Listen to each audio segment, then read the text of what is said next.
I was in that room.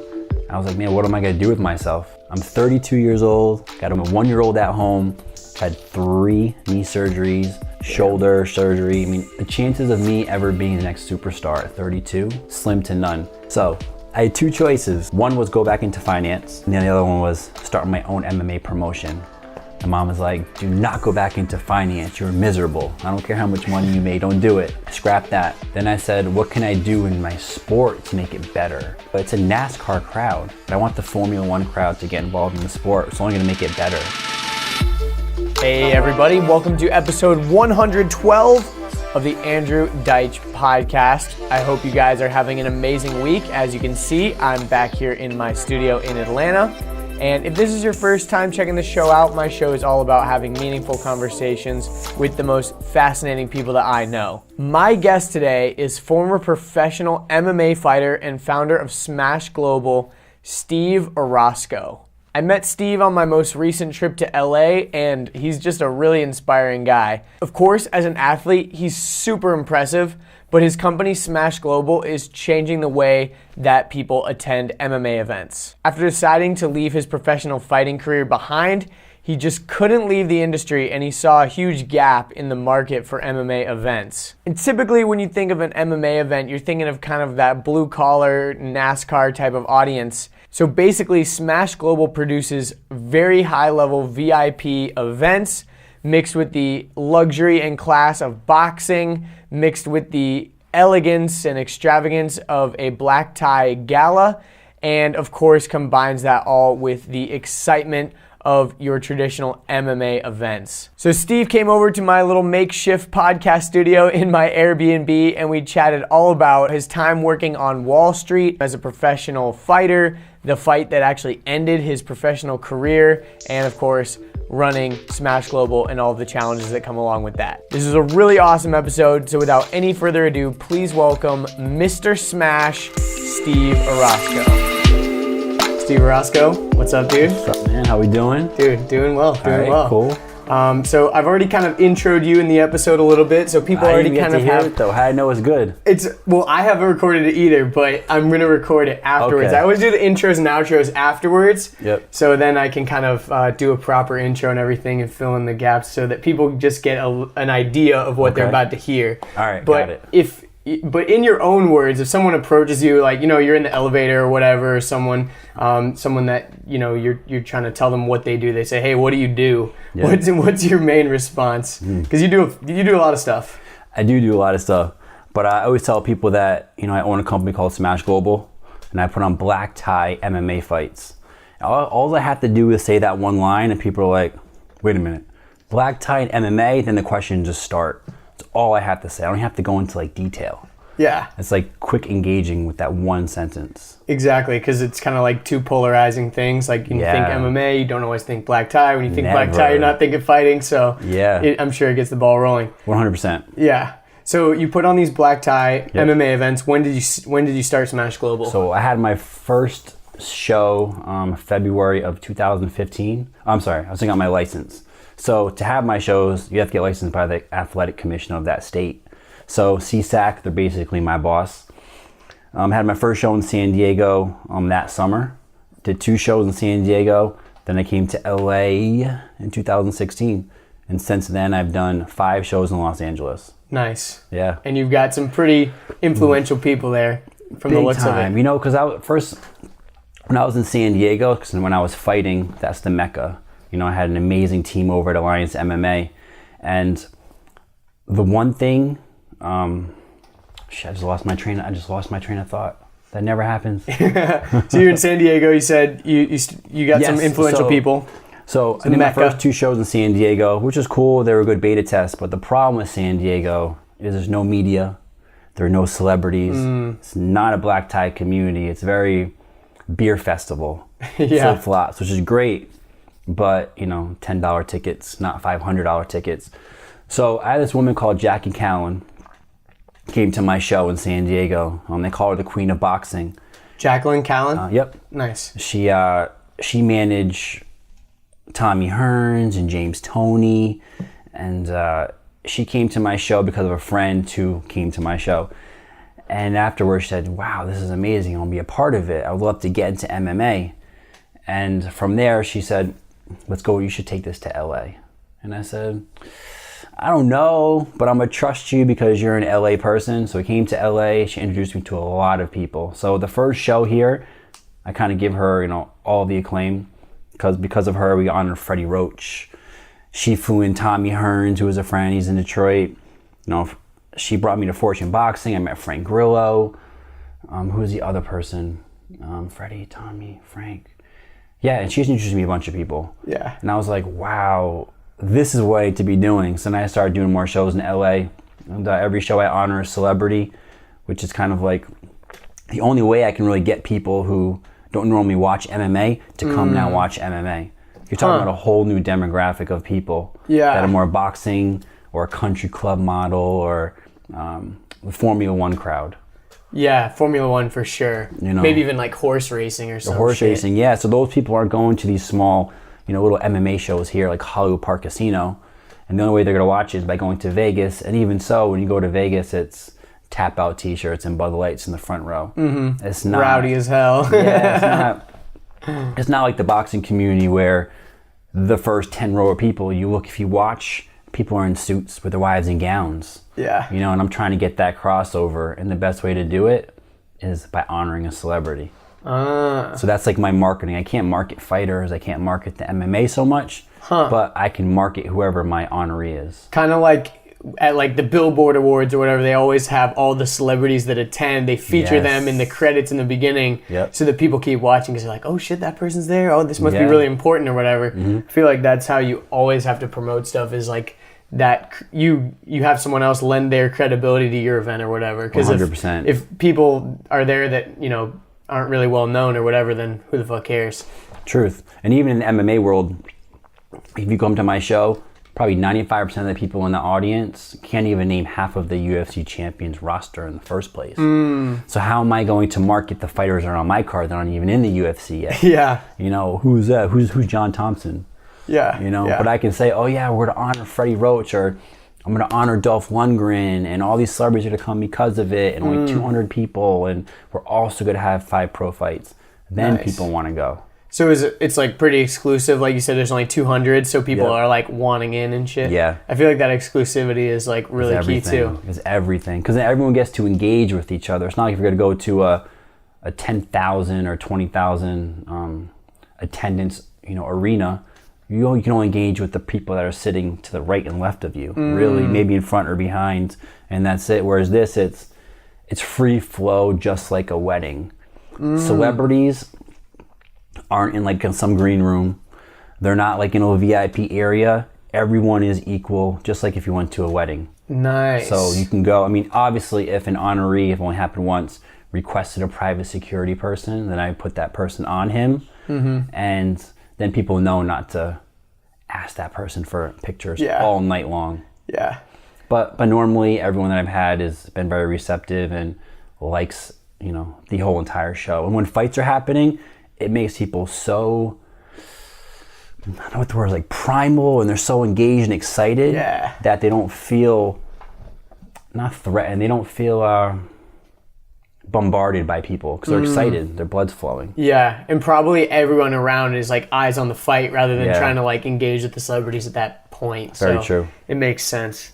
That's pretty awesome though. I mean, obviously what you're doing is amazing.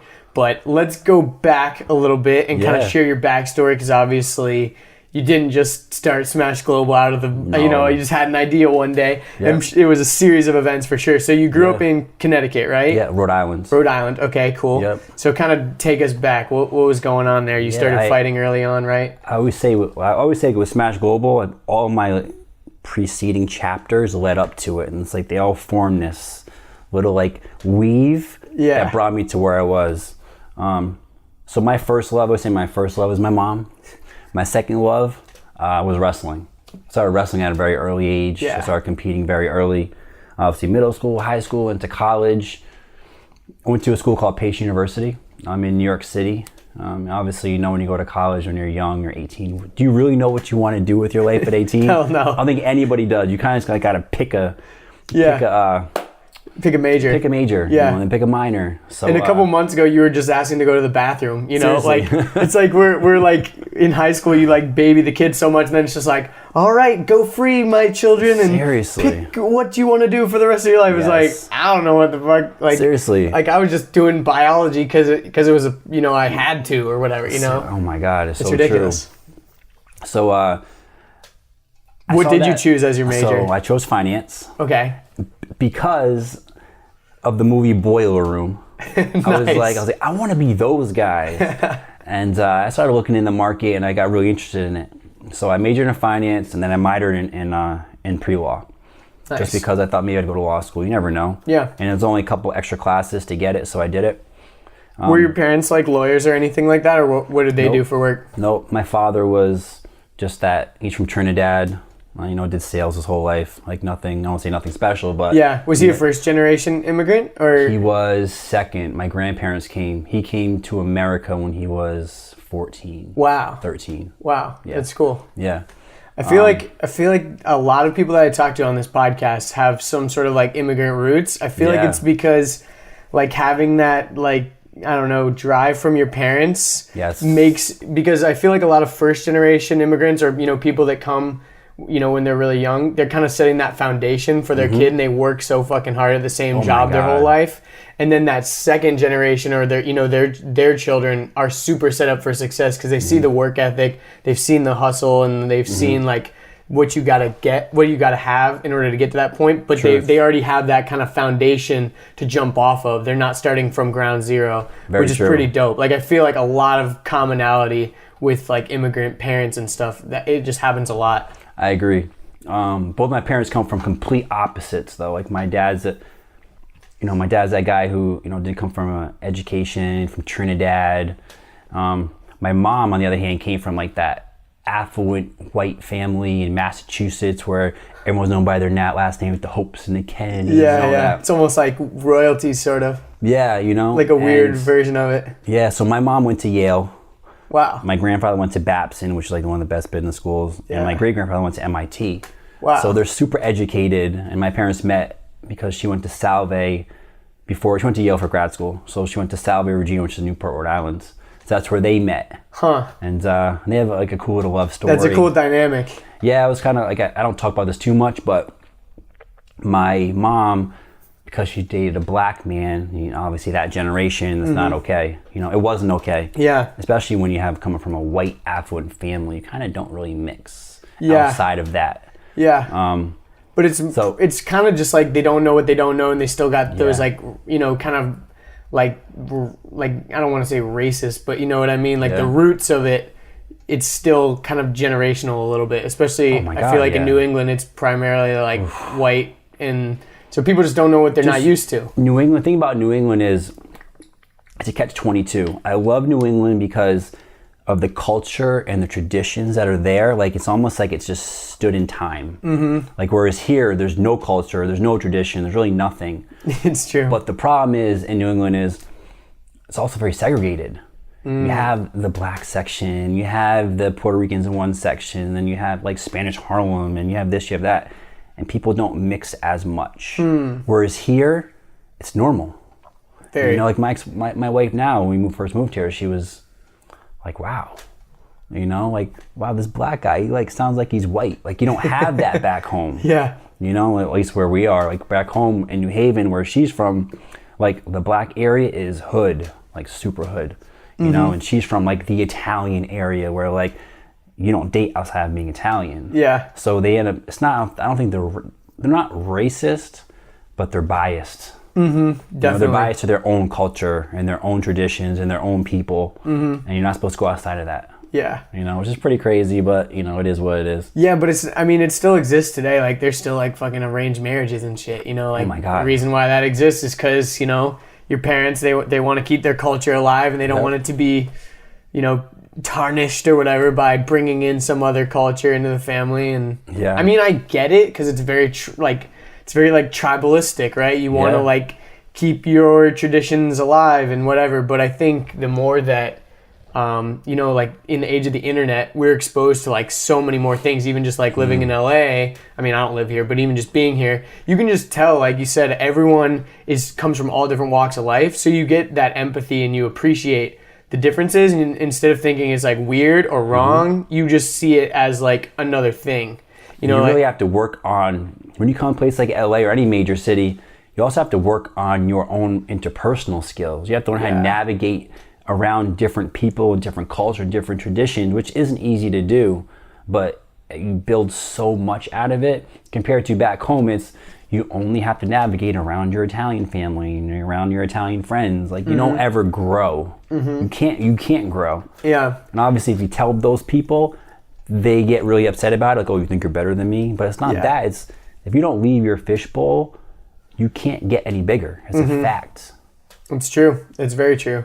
And I think especially with LA, it's like one of those places where, you know, you've kind of reached your potential in your own area, and you're like, okay, I've done what I can do here. Yeah. Now I've got to go to the big leagues. Kind of like, you know, if you were playing sports at like a small private school or whatever, I think you can relate to this. I know this is kind of part of your story. Then you go and compete with some of the big leagues, the big dogs, and you're like, oh shit, I ain't nothing. Like I can't compete with this. I'm not. I was a big fish in a little pond, and now I'm like a little fish in a big pond. It's so much harder in a big city.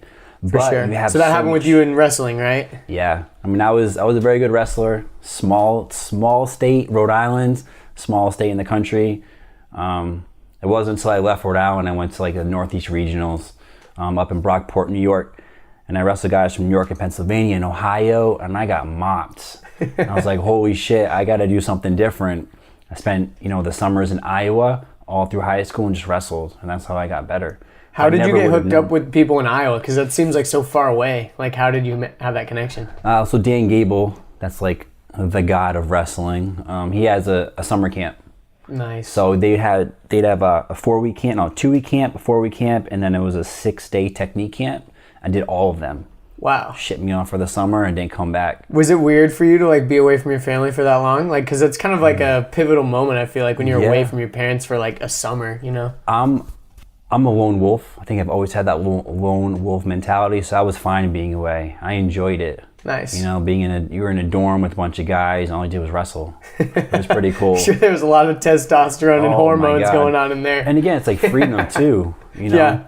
Oh my God, I don't have my parents. Yeah. I get to like be in this dorm and just, you know, bullshit and fuck around. I can go to the freaking vending machine and get a candy bar if I want or whatever.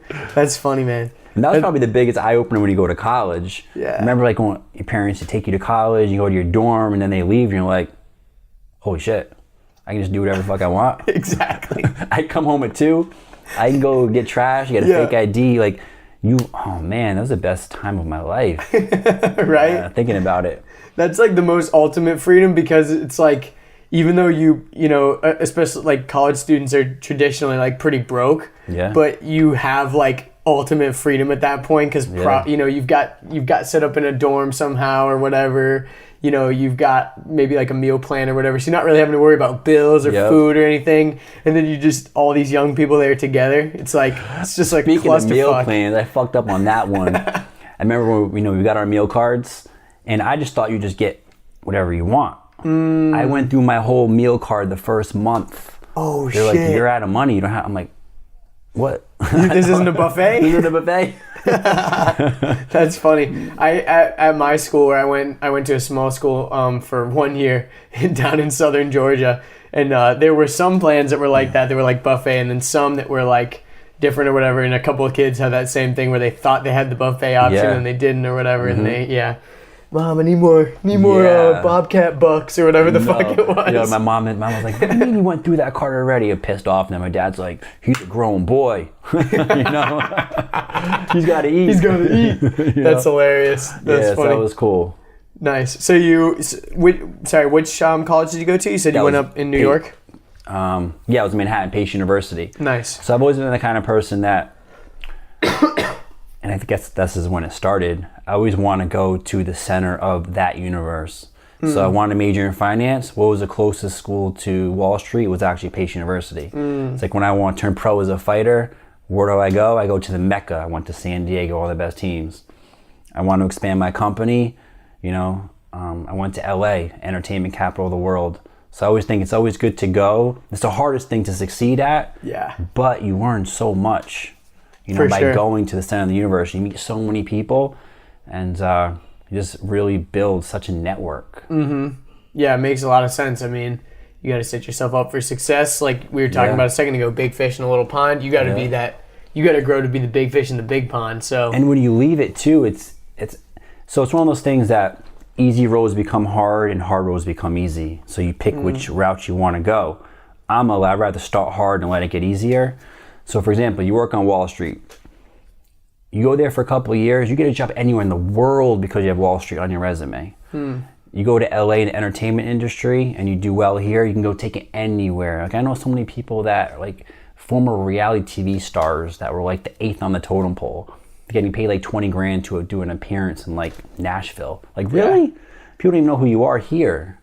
But when you leave the mecca of your industry, your value is like 10x. It's really bizarre. It is. It's weird walking around too, because you see so many people that you can just tell are like, influencers or whatever. They probably have like a big social media following. They're taking selfies and, or they have a photographer following them around or whatever. And you're like, I don't know who that is, but they look important. Or like, I don't know who that is, but they probably got a lot of following. They're really attractive or whatever. And it's weird because, like, just knowing how many, quote unquote influencers like live in this area, all like recognize stuff around here. Now that you say that, I wonder, maybe they already have this.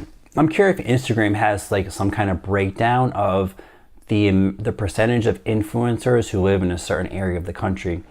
I'm sure they got the data. I bet at least 80% live in Los Angeles. At least in the United States for sure. Yeah. Because then once you go into like other like different languages and stuff, they've all got their own little areas, I'm sure. But like it does seem like a ton are LA based, because it's like you got all the modeling agencies here, you've got everybody, the entertainment industry is here. So like, I mean, how can you be a quote unquote influencer if you're not in like a major city? Number one, that's very true. So it's really hard, and it's hard to make it in a big city, because like even you, let's say you're doing a podcast, how many people are doing podcasts? Yeah, exactly. Yeah, in Atlanta, definitely there's a lot of podcasts, but not nearly as many people are doing as out here for sure. Yep. And it's kind of like, the song New York, New York. It's like if you can make it here, you can make it anywhere. That's like it's like the mentality of it. It's the truth. Yeah. And content is king. Definitely. Content is king. That's what we're doing, baby. Yes. There's no, honestly, a small town, what can you do for content? I was in Connecticut for a month for the holidays. And like in my head, I'm always thinking about content. Like I'm like, I gotta make sure I post once a day or twice a day. What am I gonna get today? What's my schedule? All right, this is what I'm gonna do. I'm in Connecticut, like there's nothing to post. Yeah. Unless something from the gym. That's the only thing that I can do, like something from the gym. Yeah. And then you might even be in like a shitty little gym or whatever. Like, when you're traveling, it's always hard to find like an actually good gym without paying an arm and a leg or whatever. Absolute truth. Like, we were gonna go to Venice, Gold's Beach or Gold's Gym, Venice, and it's like, dude, a membership's like $60 a month, and we're about to pay $40 just to go in here. It's ridiculous. Yeah, they get you there on that. Yeah, but that's a different type of gym for sure. For sure. It's like my friend said, it's like a museum ticket and a workout at the same time. It's true. It's true. It's true. But and they charge you, I think they charge like $250 or for a media pass or something. Media pass. Like if you want to take videos in there, they're going to charge you. Makes sense. Yeah, I mean they should. Yeah. I mean, it's one thing if you're a small gym. Actually, I know like one of the gyms in Atlanta, they've told Richard like, yeah, you guys can actually shoot here. Just make sure you incorporate all the logos and stuff, because they want the free publicity, but they don't need it. They're like, nah, you're paying us. Yeah, because exactly. We've got the clout. Like you want to film a video here. People are using that gym for their own content. Yeah, for sure. And like, there's tons of people that you can collaborate with there and everything, so it just makes a lot of sense. Yeah, you walk in that gym. It's funny. I forgot what day it was. I think it was Monday. There was one day I was in there and I just randomly just noticed, like I'm sitting there, I'm working out, and I have Carl Weathers is right next to me. The machine above me, I have Bruce Buffer's right here. Then right over here is what's his name? Who just won Mr. Olympia? Oh, Flex Drawn on Instagram. I can't remember his name. Shit, he'd be pissed off if he sees this. I don't remember. But dude just won the Mr. Olympia, and he's right there working out, and like literally like within this little circle of like 6 machines. And it's like that all the time. Yeah. In that gym. It's pretty super bizarre. Nuts. Yeah. But I love that gym. Depending what time of day you go, because like the morning crew, the late morning crew is when I go, and then you have like the night crew, which I don't even know anybody. Yeah. You know, it's just different. Yeah, for sure. And I think you or someone else was telling us that like the majority of people working out there are just doing day passes. Like they're just there as like a tourist or whatever. Big time. Yeah. Think about it. They charge $60 a month for membership, but they charge $40 for a day pass. Yeah. That means they're getting $40 a day. Yeah. People are paying it all day. Yeah, for sure. That little, when you first walk in, the check-in, then next there's a computer check-in for guests. There's always somebody at that computer screen. Always. I'm like, man, 40. Raking it in. Killing it. That's awesome. Killing it. That's awesome. Okay, let's go back to Wall Street. So you were what? Sorry, I keep forgetting the name of the university. Pace University. Pace University. Yep. And then you ended up graduating, right? And actually working on Wall Street. Yep. What was that like? What did you do? Yeah, Charles Schwab. Nice. So also I started as a broker. It's more really salesy in the beginning. Like you're kind of like a junior. So you're are you like doing Wolf of Wall Street shit, like 100% making calls? Cold calling, which is one thing that I would say I feared it. I hated it because I'm a very personable person, meaning like I need to be in front of you. So if it was like cold meeting, I'm good. You know, or if it was like, all right, open the door, next person, open the door, next person, I'm okay. Because you've got physical charisma. You're like a good-looking dude. You've got some confidence. But when you're on the phone, you just hear the voice. It's voice. Yeah. You know, and I was never that guy, but you learn a lot doing it. You handle rejection. So you're just cold calling, trying to get people to buy stocks. Exactly. And what type of? I mean, so Chuck Schwab, they're like. Are they selling? They're selling other people's stocks, right? Like you're not selling their stock. You're selling all kinds of stocks. Yep. So I have somebody above me who has his own funds that you want to push. Gotcha. So that's basically what you're doing when you start. Huh. So, but I did very well. I was really good at sales. Once I got in front of someone, I pretty much always closed. Nice. I'm getting recruited by a firm in Connecticut called Barnum Financial Group. Nice. So again, you make it like in the center. People around you, like they find out, they want you. I got emails all the time. And this firm gave me a good offering. I ended up moving to Connecticut. And actually, let me back up a little bit. Yeah. I'm trying to think, was this? Shit, I'm trying to. I think my senior year when in college, I was studying. Okay, sorry. I was trying to think in my head out how the process went. Because my senior year, I told you I minored in pre-law. So I studied for my LSAT and my GMAT at the same time. Gotcha. Damn. Bombed my LSAT. I really wanted to go to law school. I bombed it. So I went and studied for my GMAT. I went to grad school.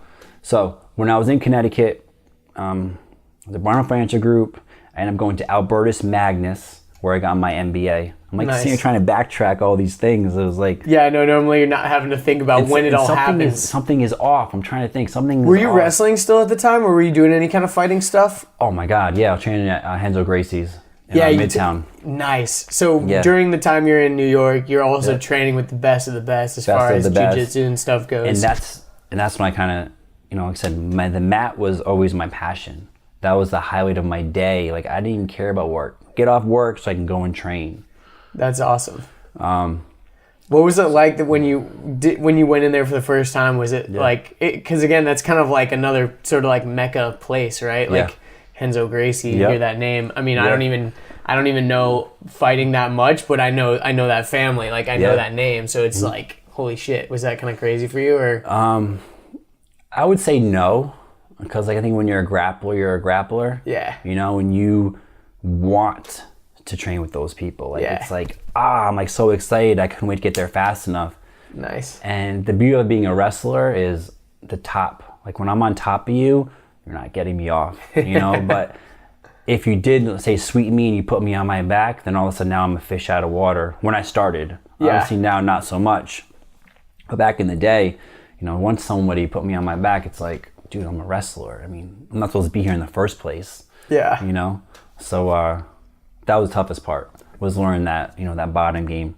Yeah, that makes sense. So during this point, like you said, you're working on Wall Street, but you're also training heavy. Yes. And then I know you said that at one point you were like getting really good and you were like thinking about doing some professional fights, right? Was that still in New York, or was that when you moved back to Connecticut? I was in Connecticut. Okay. So I was in Connecticut. My best friend, who I grew up with in Rhode Island, was living in San Diego. Oh, nice. And he was a boxing trainer in a place called the Boxing Club. And one day I was like, you should come out and hang out, go visit just for vacation. I went out there, and it was the first time I was actually really in one of those boxing kind of gyms with like the Muay Thai guys and, boxing, wrestling, everything. And I had the fucking best time ever. Like, number one, first time in San Diego and just training. And I was always like, man, if I ever fight, I'm packing on my shit and I'm moving to San Diego. Yeah. And nice weather. That's what I did. Yeah, that's what awesome. I did. So you were just like, fuck it, I'm out. I'm gonna fight. Yep. That's awesome. So I moved to San Diego. I remember I left March 3rd. I got there March 9th because I drove across country. And had you met your wife at that point yet? No. I knew her, but we weren't together yet. Gotcha. That's my point. So it was easy to move. You're just like, I'm solo. Yeah. I'm out. Yep. Nice. Exactly. So packed up, moved to San Diego. I had 1 smoker, 2 amateur fights. What's a smoker? Is that like even below? Smoker amateur? Is like in the gym. Like you'll fight someone from another gym. Like their team will come over, and it's amateur, but it's not like a licensed amateur. Gotcha. Like they're not supposed to do it. So it's like sparring, but it's a little more on a different level because they're not from your gym. You're actually trying to win and shit. Yeah. Exactly. So I mean, it is competition. There are refs, the whole nine. Nice. There's a whole. They sell tickets. They do everything. It's like a scrimmage or something. Yeah, exactly. But it's in your gym. I gotcha. That's cool. So I went 1-1, and then I was like, I'm just gonna turn pro. I turned pro, and I went 8-0. What do you have to do to? That's awesome. What do you have to do to turn pro? Like you just like get licensed or something, or yeah, what do you get licensed? You have an inspector that sees how good you are to make sure you qualify. Nice. Obviously, me having a strong wrestling background, I'm able to progress faster. So, for example, if I had never wrestled and I wanted to become a pro fighter, the athletic commissioner, whoever, would say, I don't know, why are you deserving of being a pro? You need more amateur fights. Let's see more amateur fights. There's a lot of guys who have no amateur fights. They just turn pro, but they were national champion wrestlers. Gotcha. Or maybe they were... so the wrestling background, Golden Gloves, or maybe they're Golden Gloves champions. Gotcha. So they kind of have like a pedigree to get to the next level. Because the national champion wrestler, for example, say an All-American out of Oklahoma, he fights amateur MMA. He's going to smash everybody just because his wrestling is so good. Yeah. So it's kind of not fair, to the person he's fighting. So that's why you'll see some guys like in the UFC. I'm trying to think who is somebody. You see a guy, how about Bellator, for example, and I'll say that because it's on tonight, Aaron Pico. I think he made his pro MMA debut at Bellator. Only has 3 pro fights. But he was a USA level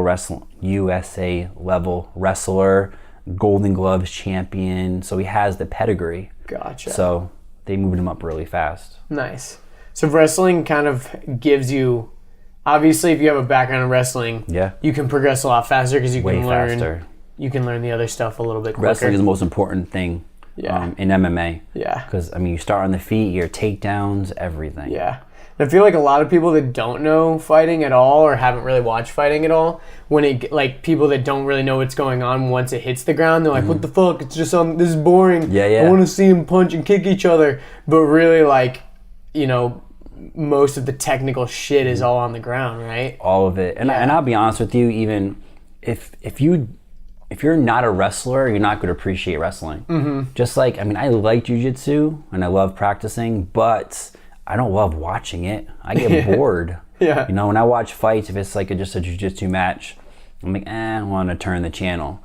But if it's, let's say, a Gracie watching MMA and there's a jiu-jitsu battle going on the mat, they're enthralled and they love it because that's what they know. Yeah. But to a normal person, Yeah. What are they doing? They're humping each other. Yeah, exactly. You know, so I get it. Pushing it. It doesn't even look like anything's happening. They're just pushed up against the cage, like, you know, do something, punch him in the face. Seriously. And they're just kind of like all locked up. And I get so mad at that. So I don't go to fights anymore. And I really watch me at bars because I hear people talk like that and it pisses me off. I'm like, I'm sure. If you were in there right now, you would get choked the fuck out in like 10 seconds. You think it's that easy to punch somebody when they're on top of you, pressing into like your liver or taking your air out? No. Yeah. It's so difficult. Yeah. Yeah. I mean, again, it's always that mentality of guys just watching sports and they're always like, why didn't you fucking do this? It's like, dude, if you were in there, you would have done the same fucking thing or whatever, Seriously. you know? Or you wouldn't even last a second. 100%. It's always so funny. I mean, I do that. I think we all do that with all sports. Yeah. I mean, there's times like I'm watching, you know, football and I'm like, dude, what the fuck? That receiver is open. You didn't see him? Why didn't you throw it? Yeah. But, you know, I feel like football and fighting are a little two different things. Yeah, definitely. And like football is like a team thing. That's another thing that people do. They're always like, we're going to beat you guys this weekend. It's like, what do you mean we? You're not on the fucking team. You're just cheering for them. Like, True. you don't even live there or anything. Like, you didn't even go to school there or whatever. But it's just funny how people get so freaking... So amped up. Yeah, so amped and so attached to, like, their team or whatever. Big time. Yeah. Same thing with fighting, though. Like, people get so attached to, like, one fighter or whatever. Yeah. But yeah, it's a short life cycle, though, fighting. Yeah. It's impossible to stay at the top. Yeah. Not in MMA. If you watch if you look at all of the Hall of Famers and their records, you're like, man, Randy Couture's record was like 19-12. Like, really? Yeah. You're a Hall of Famer? But MMA you look at someone like different. Floyd Mayweather and you're like, what the fuck? Like, he's never lost, but he's lost 12 times and he's like a crazy Hall of Famer. What the hell? Yeah, like, but there's so many ways to lose in MMA. It's crazy. And those gloves, you just get touched on the button the right way. It's lights out. Yeah. Boxing's a little different. Yeah, for sure. Heavier gloves and all that shit. Heavier gloves, styles make fights. You know, the guys at the top. Again, too, in the MMA, there's not really that. The biggest difference to MMA and boxing when it comes to starting your career is MMA, it's like you're just thrown at it. You're supposed to fight the toughest guy that you can possibly fight every single time. There's no like building records. Whereas in boxing, like Manny Pacquiao said he was like 25-0, right? Yeah. All 25 of his first fights, you're fighting guys that he should smash 10 out of 10 times. It's not until they get to the point of now they're fighting for belts, then they take that risk.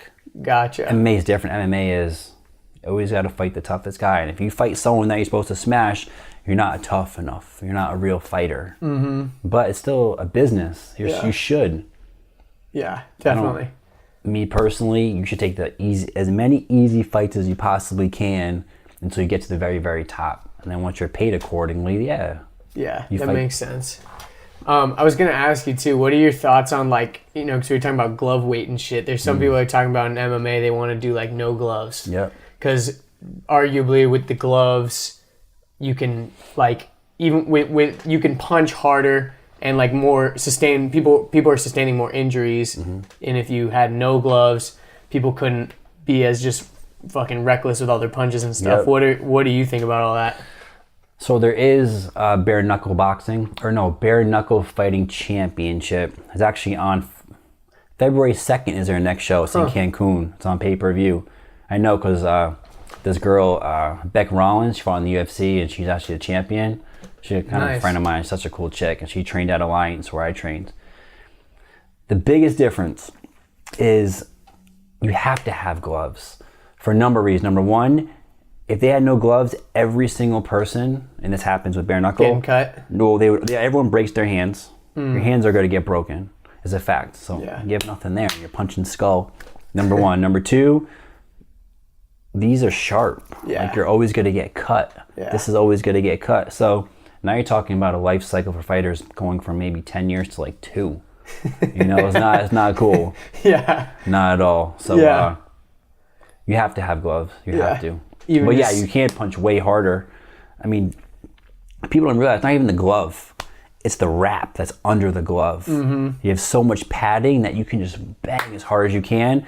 And when those wraps, say like in the third round, and now they become hard from the sweat, now they're like bricks. Damn. You know? Yeah, makes sense. Yeah, I mean, there's always going to be arguments over, oh, we should do heavier gloves, oh, we should do lighter gloves, oh, we should, make them cut weight this way or whatever. There's always going to be arguments like that. But at the end of the day, it's still, people are still going to sustain injuries and shit. It's 100%. It's fighting. It's fighting. Yeah. It's fighting. Yeah, it makes sense. I agree. Okay, so let's go back a little bit. So you moved out to San Diego, yep. and you started doing fighting. You said you had a record of 8-0, yep. Badass. Yeah. What was it like for you in your first pro fight? Was it kind of surreal, or was it just another fight? Scary. Yeah? Scary. Actually, every fight is scary, but your first one's really scary. Yeah. Do you remember it like it was yesterday, or is it can you go back to that moment? I don't know. The thing about fighting is I don't remember a single one of my fights. And most fighters, I think, will tell you the same thing. Because adrenaline takes over and your instincts take over. It's not like we can just think. Yeah. So all of a sudden, it's like a roller coaster. It could happen so hard, so fast, you just go with it. And then when it's over, you're like, man, what happened? Yeah. What the fuck just happened? Yeah. You literally don't know if you won or lost. It's crazy. You're on your way home. You're like, man, looking for videos. I want to see what I looked like. Yeah, it's pretty surreal. I'm sure. But again, it's the scariest thing ever. Yeah. I think every fighter, I don't want to say you're scared. It's just like your body's preparing for war. Those nerves. Because the other guy's been preparing just as hard. Yeah. Yeah. Your nerves just kind of get to you. Obviously, when the bell rings, it goes away, but it's a scary thing. Yeah. Another thing I've heard about fighting too is especially in your training camp and stuff, you already know the punching, you already know the skills and everything. It's at that point, it's once you get in the ring, it's all gonna your body's just gonna fucking take over. Your mind's gonna just take over and do instinctually. In your training camp, you're not gonna learn how to punch harder or anything like that. It's more technique and shit, right? Yep. Yeah. Because and another thing too is you have practice heroes and you have gamers. There's dudes that in practice maul everybody, but then the second when the lights are on and they're in the real fight, they get their ass whooped.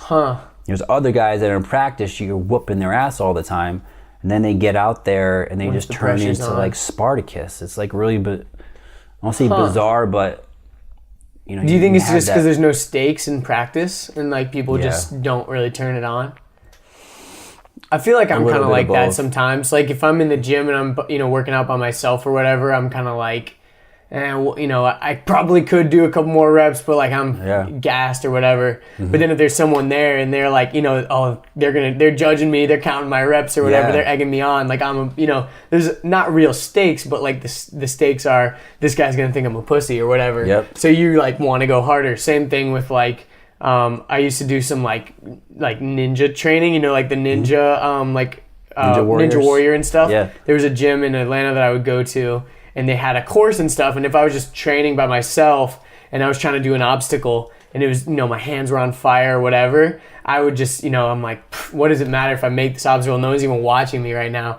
But then we'd have competitions where at the end of the night we'd set up a course and it would be like the show, and there'd be a timer and all that kind of stuff. And I'm I would make all the obstacles that earlier in the day I wasn't making just because I knew there was pressures on and all that shit and everyone's watching you and you're trying to beat everyone else. So it totally makes sense. Yeah. Big time.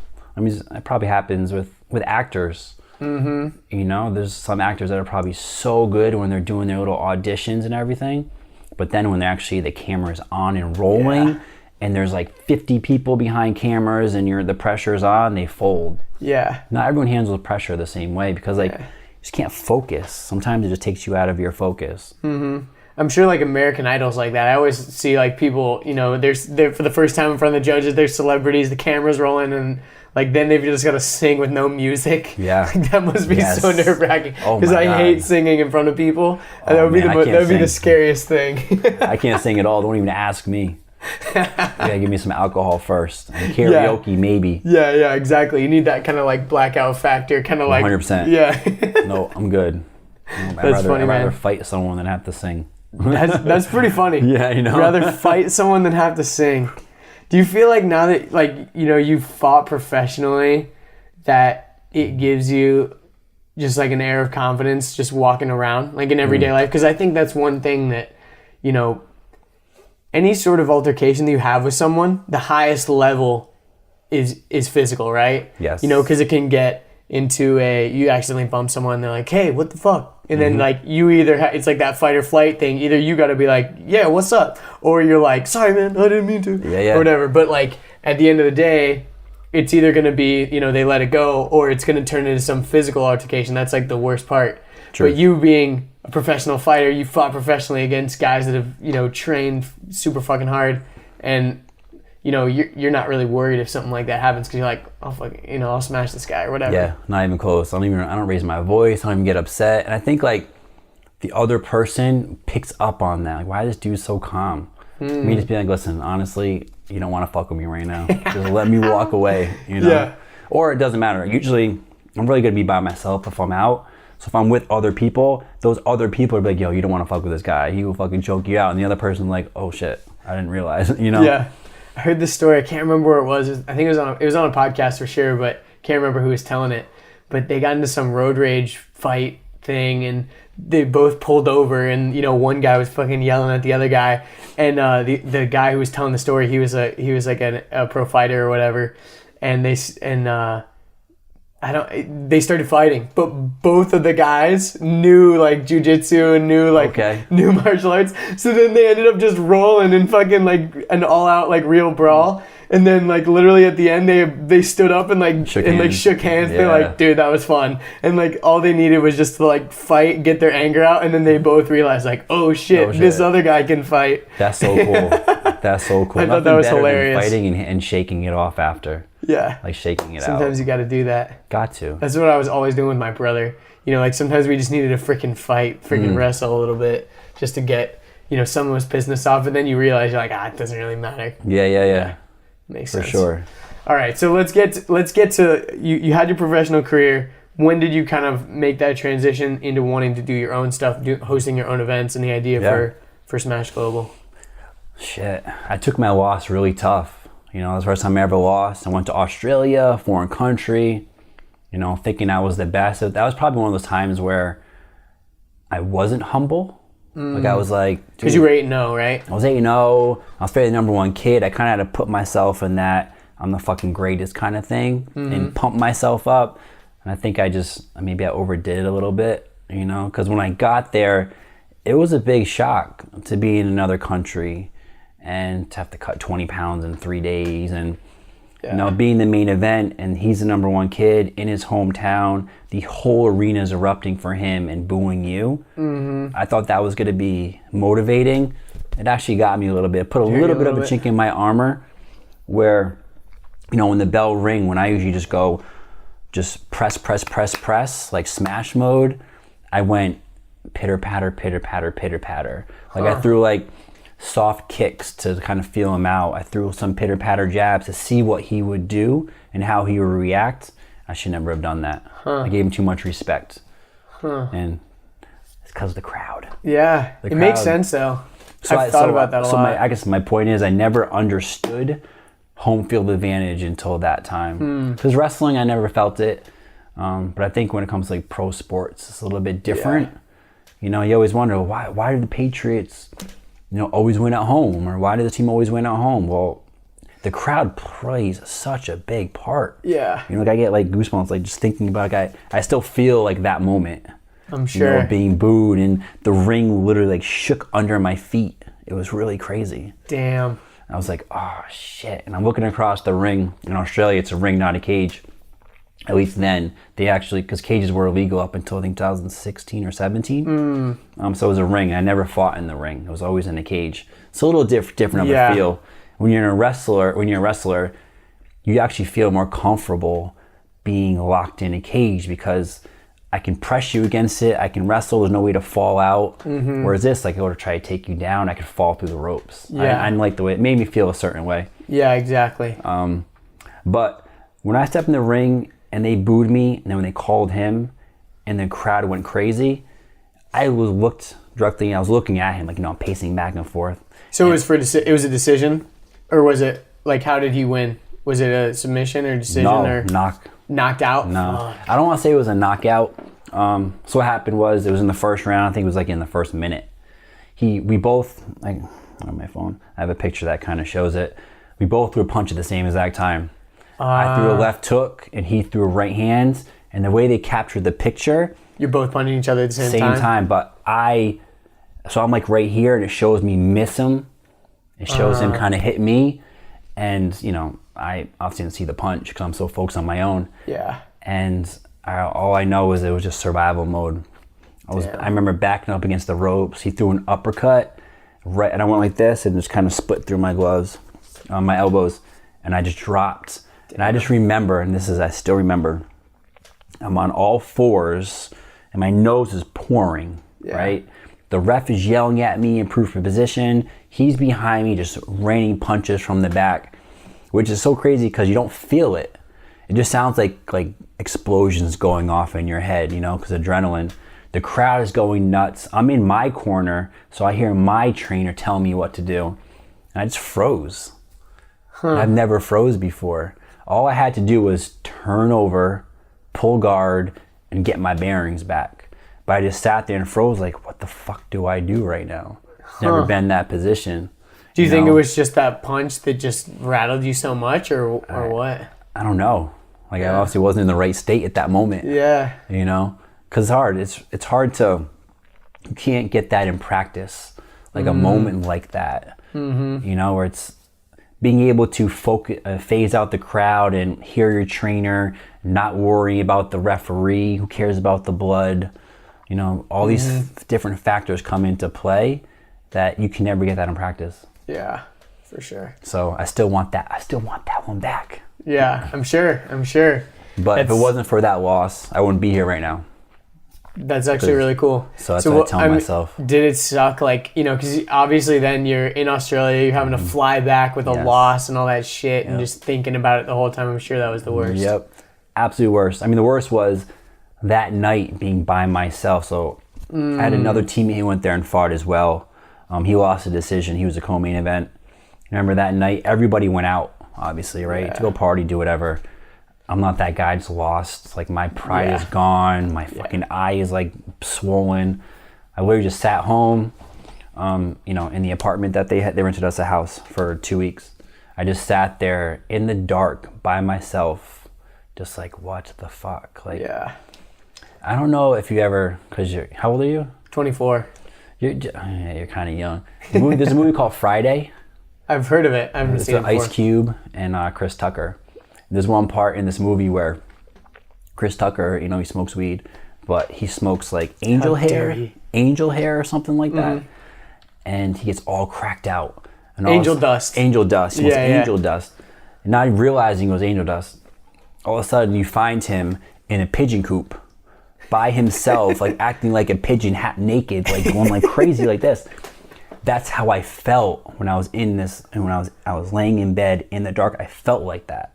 Wow. My anxiety was through the roof. I didn't have my wife. I didn't have my family. I didn't have anything but like failure and defeat. And like, it's one thing losing in a sport. Another thing when you lose a fight to another human that you literally just trained 12 weeks and gave up everything for that one moment and then lose. So at that moment, flew to Australia, you know, had to go through the misery of like cutting all the weight and shit. Yeah. And you know, after the fight's over, I think by the time I fought, it was like 1 o'clock in the morning. So there was like a 17-hour difference. Jeez. I know the fight went on at 3 o'clock in the morning here. So it's too early to even talk to anybody yet. Yeah. You know, and I'm like, oh shit. Was it televised or anything so that no one could watch it? It was televised, like, you know, they're live streaming pay-per-view. Yeah, but at 3 in the morning. Yeah. Made my family, you know, some people that are gonna watch it. Yeah. But in any event, I was in that room. I was like, man, what am I gonna do with myself? I'm 32 years old. Got at the time a 1-year-old at home. I've had 3 knee surgeries, shoulder surgery. I mean, everything's always hurt. Just right now, I have a broken finger right now. I got mat burn. Like, I'm always a mess. Yeah. And I was like, man, the chances of me ever being the next superstar at 32, at that time, say Georges St. Pierre, slim to none. I would have to literally win like another 5 fights. That's going to take how long and how many camps, how many injuries I might have in between that. So I have 2 master's degrees. I mean, I felt like I had a strong education to do something else. So I had 2 choices. I always tell people, no, I had 3 choices. One was go back into finance. The other one was open up my own gym. and then the other one was starting my own MMA promotion. So I'm weighing out all these options. First, the person I talked to was my mom. My mom was like, do not go back into finance. You're miserable. I don't care how much money you made. Don't do it. That's a good mom. Yeah, good. She's all about passion. So scrap that. Then I was opening up a gym. Sounds like a cool thing to do. You're never going to get rich doing it unless you franchise or something big. And I really don't want to clean mats at 5 o'clock in the morning and stay till 11 o'clock at night. It's like not my thing. So then I said, what can I do in my sport to make it better? Like, what can I do different? I'm not going to be the next UFC. There's only one. There's never going to be another one. And it's like trying to be the next NFL. yeah, like it's not going to happen. Yeah. So I said to myself, what do I hate about my sport? So that's always what's the problem. My answer was the fucking crowd.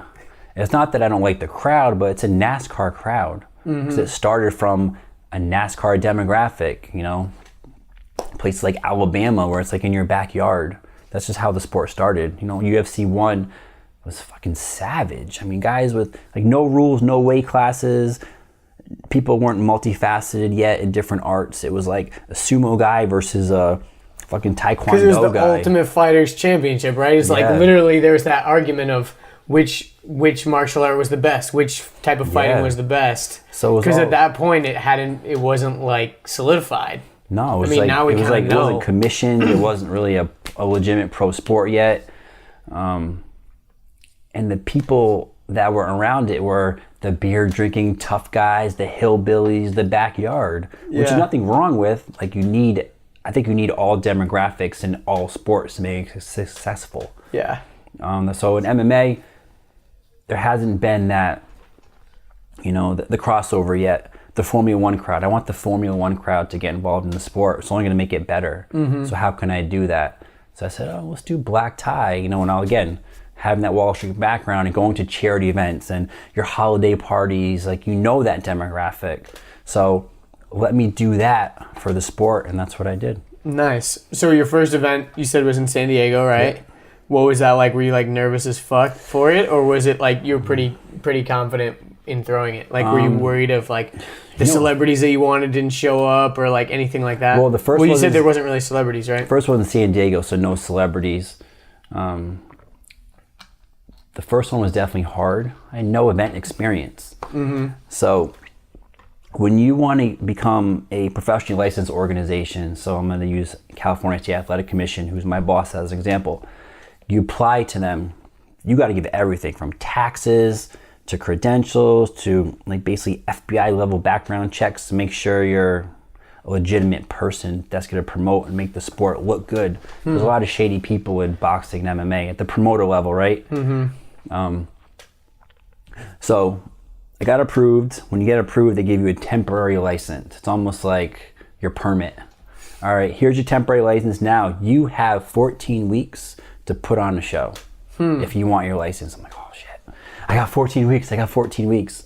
So in 14 weeks with no experience, I had to get the fighters, the event, the promotion, the whole nine.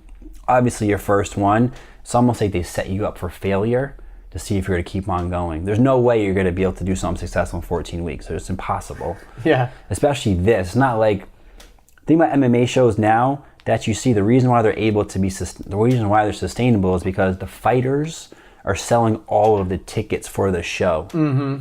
So if you're like some small show, having a show at a Hollywood Park Casino, well, you have 15 fights on your card. That's 30 fighters. All 30 fighters are required to sell at least 25 tickets or 50 tickets, whatever it is. Well, you just have like half of your room is sold. So you're good.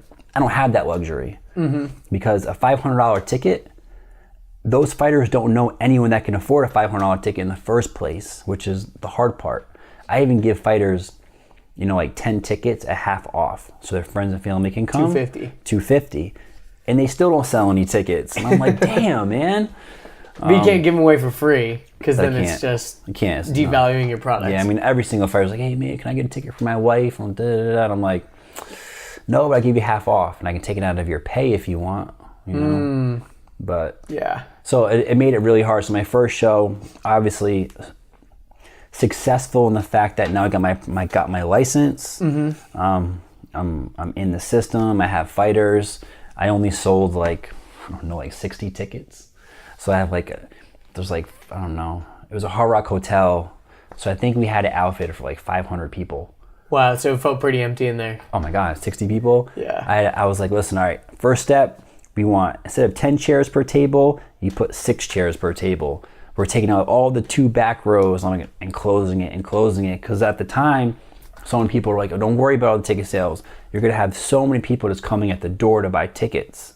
I'm like, which is usually the case with sports, right? Mm-hmm. But you're talking about black tie. People got to get dressed up in tuxedos, and women have to get their makeup done. People know they're buying their ticket. It's not that type of event. It's not that type of event. Yeah. So I made that mistake before. I bought a bunch of Justin Bieber tickets, knowing that it was going to sell out. Yeah. And I had a couple that I didn't sell, so I'm like, oh, I'm just going to go down to the event and try to scalp them and sell them on the street. I'm like, oh, easy. I wasn't able to get rid of them because it's not that type of event, because like parents are bringing their kids. The parents aren't going to lug their kids down there without actually a ticket in their pocket. That's true. That's very true. And I was like, what the fuck? Everyone has, like, no one's down here trying to scalp a ticket last minute? Yeah. And like it was funny. I called one of my friends I knew was a Justin Bieber fan and was like, yo, I'm about to eat these tickets. Like I'm about to just have to give them away. Do you want to come down here? And she was like, I don't have anyone to go with. I had 2 tickets. She's like, only if you go with me. Oh shit. So I was like, fuck. Damn. But she was like, I'll buy the one from you, but you gotta go with me. Okay. So at least I didn't lose money because I was able to with all the other ones I sold. But I was like, damn, I'm not making that mistake again. It wasn't that type of show. Yeah, I hear you. Exactly what you mean.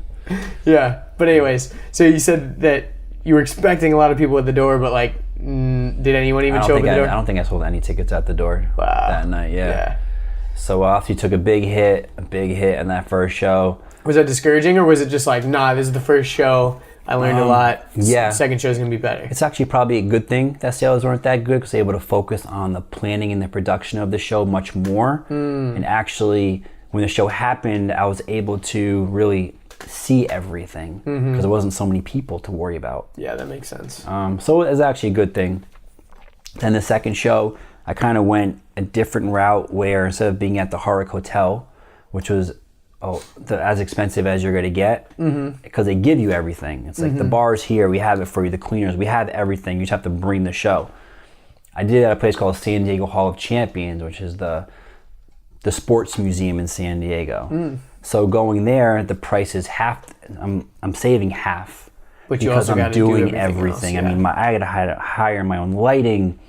I had to my own janitorial services, my own food. Yeah. So that was so much work, but I was able to do it a different way to see how it worked. I won't do that again. I'd rather spend a little bit more, I think. And then went to LA for show number 3. Nice. So now that how many shows have you guys done now? 8. Okay, nice. You were 8-0 in your career. Now you got 8 shows. There we go. Yeah, that's actually pretty cool. That's awesome, man. So now you've done hopefully my business doesn't. Hopefully your 9th show doesn't go like your 9th pro fight. Jeez. But you've learned a lot. Man, seriously. Or what if I go bankrupt? If I don't have a 9th show? There's my 8-1. Damn, I gotta leave. Show's over.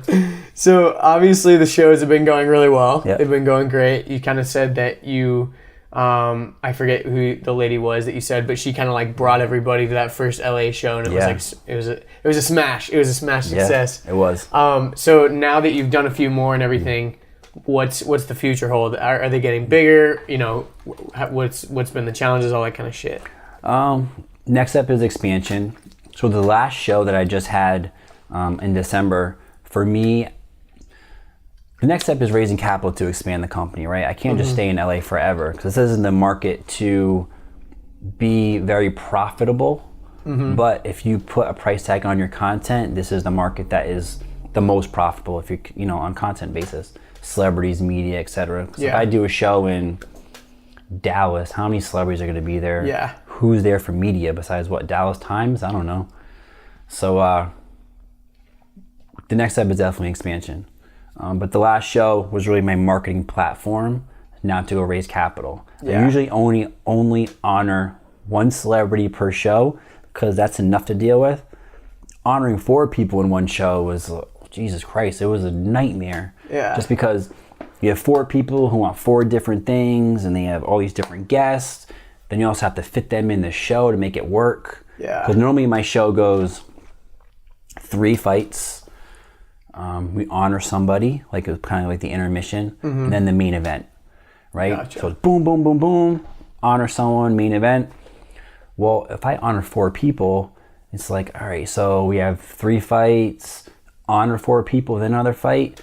You could do it, but then the honoring portion is like, hey, Dolph, here, come get your war, get the fuck out. Hey, Shane, get your war, get the fuck out. Hey, Lou, get your war, get the fuck out. Hey, Nikki, get your war, get the fuck out. Yeah. It makes it like it's not even a special honoring. Yeah, exactly. So it's just like an award ceremony. Yeah.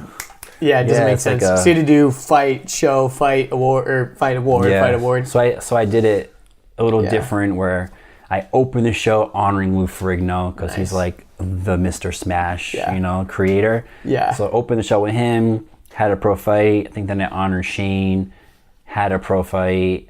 Then I honored Dolph and Mickey. Then it was the main event. But I didn't like it being choppy like that. Yeah. But again, the value of the show because of those guys, just now to go to Race Cap, like, holy shit, you got all these people there. At one event. At one event.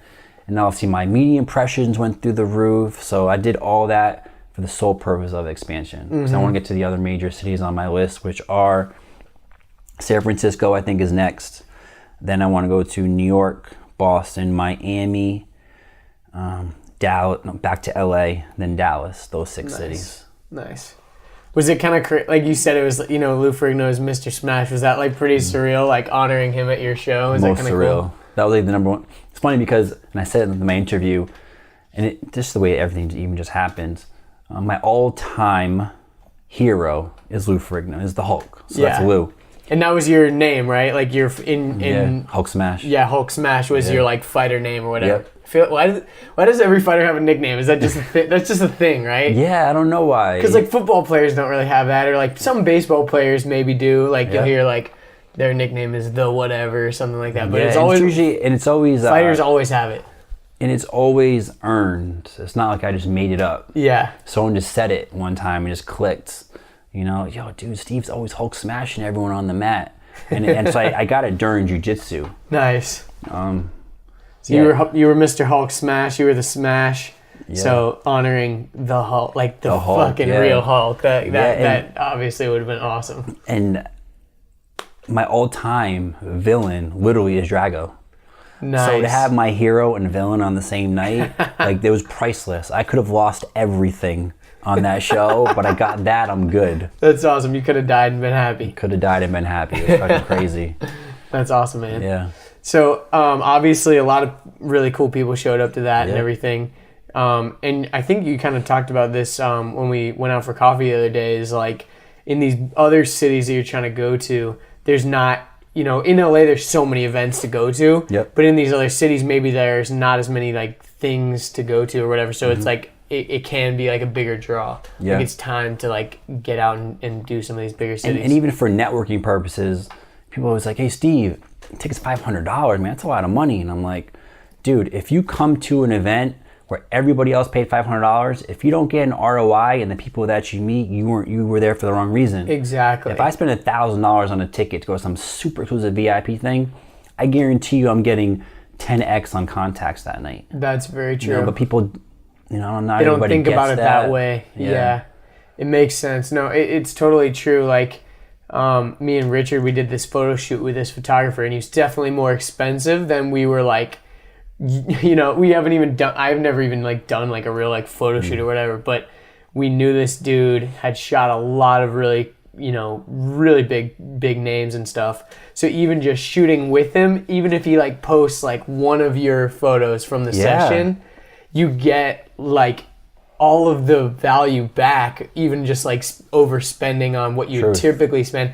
And you're gonna end up with like, he's really fucking talented too. Like his price backs up what he produces. So it's like you pay what you get for. It's like 100%. In order to you got to spend money to make money, kind of thing. Yeah, it makes sense. And so you talk about those other cities, right? So LA, there's so much going on here that people become entitled with events, and I've even become that way, and I can admit that, where it's I don't want to pay for anything either. Yeah. Because I get invited to so much shit. For free. For free. Like, Steve, yo, come here. Steve, go there. And I'm like, So for me to go and spend $1,000, like, I really have to want to go. And usually it's more going to be for my family, not because of me. Yeah. You know, so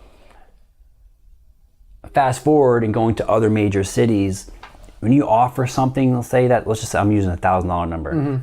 If you offer $1,000 ticket to a place like in Dallas, well, you're going to get all people spending $1,000 on a ticket. So now you have a reason, all these people in that area have a reason to all congregate together, you know, in one area, like a country club.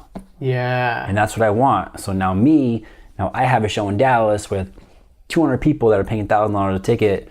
That's like a whole new network for me. Yeah, it really is. Oh my God. And you're going to get even more value from probably any of it.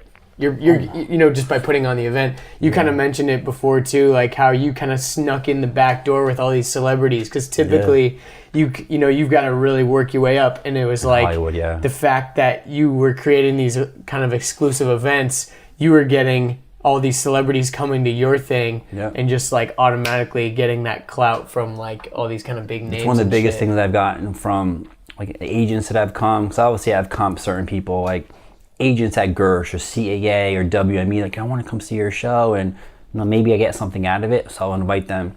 Then they see the celebrities that come, and I get the question, Steve, how much did you pay for Lou, or how much did you pay for Michael J. White to come, for example? I'm like, I've never paid anybody. I paid one person, I put on camera, I paid Dennis Rodman once. And was it worth it? Man, I don't know. That's a tough question. Is he weird? Is he really weird in person? I feel like he's a weirdo. He's cool, but he is different. Yeah. And I only did it because it was a beta test.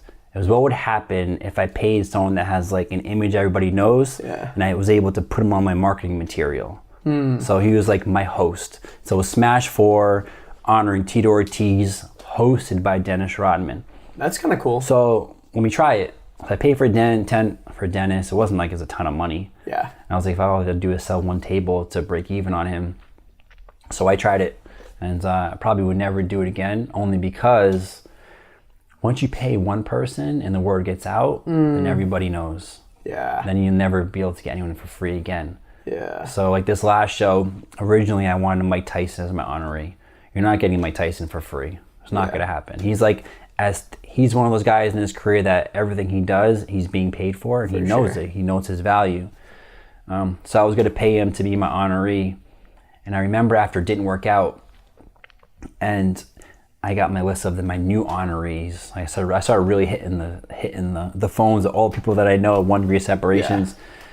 And I remember the person who was trying to facilitate the Mike Tyson thing reached out to me like, you know, before the show, they go, Steve, man, I could have got you all of those guys too, like probably for the better price than you did. And all of a sudden I was like, holy shit, like what if I did pay Mike Tyson? And then I want to go get these other guys down the road, and all these other guys know that I paid like 50 grand for Mike Tyson. Now I just put myself in a bad spot. Where you're going to have to pay these other people. Pay. So, and I always said in the beginning that I always want to be known as the person who never had to pay for anybody. Because there's something about, I know it's not fair to say this, but I'm saying it anyway. There's something about paying somebody to accept an award that doesn't sit well with me. Yeah. It's one thing if it's like, I don't know, animal cruelty charity function, and you're using, you know, I don't know, Dennis Rodman as your honoree for the night to get people to come to raise money. Yeah. Compared to, I'm giving you an award for martial arts. Like, you don't pay for a black belt. You don't pay for things in martial arts. It's a respect and honor thing. So I won't do it. But at the same time, I understand I'm also making money on my show, and I'm using these people's names as well. So it's kind of like there's this fine line. Yeah. So that's why I don't market too much. Yeah. So like say Dolph Lundgren, you won't catch me exploiting them in all my marketing materials. I keep it very under the radar because I don't want them to feel like I'm exploiting. Yeah, exactly. Because I'm getting them for free. You know, like they're accepting an award, you know, on behalf of martial arts. Yeah, that makes sense. Yeah. It's kind of like, you know, once the illusion of like why it's important is lost. Like for example, on Instagram, you see someone with like 100,000 followers, you're like, oh shit. But now there's just like so many accounts where people buy their followers. Now just seeing that number isn't enough. You got to do a little bit of extra digging and like, oh, they're only getting like 100 likes per post. Oh, no one's even commenting on their shit. Their followers are fake. Like you understand it. So it's kind of that same thing where if they find out that you're paying all these people, then they're like trying to do some digging. Oh, well, he paid Mike Tyson, so he's definitely paying this guy or whatever. Like it makes total sense why. Same thing with this podcast. Like I've thought about it before. People have told me like you should charge people to come on as a guest because like you're giving them a platform, you're giving them this. And I don't ever want it to be something where I'm like, yeah, you can come on my show, but it's gonna be, it's gonna cost you or whatever. I always want it to feel like I want to invite you on and you want to be here. You know what I mean? Rather than this weird kind of let's dance around and kind of make this a long commercial for your thing. Because obviously, like, I want to make my guests look good. I want to promote whatever they're trying to promote. I want to talk about whatever they're doing. But at the same time, I don't want it ever to be like, okay, we're gonna talk for 2 hours about your business, but also under the table you're paying me a couple grand or whatever. It doesn't sit right with me. So I totally feel you. Yeah, and the whole Instagram thing, like paying for stuff. It's another fine line because you want to get noticed. How do you get noticed, right? Yeah. So buying followers, I don't agree with.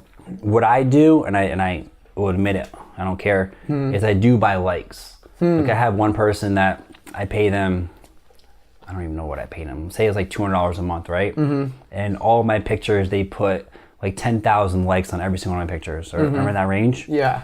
Not real likes. But the reason why you do it is because now it puts you at the top of that hashtag on the search. Yep. So now, when you search MMA or whatever, you're at the top. Yes, like every single post I have, 8,000 likes, I always have another, I put it in the comment, not in the post comment, but in the comment section. You put more tags. I put my 20 hashtags. Yeah. So then because I have 2,000 likes and I click one of those hashtags, normally my post will be at the top.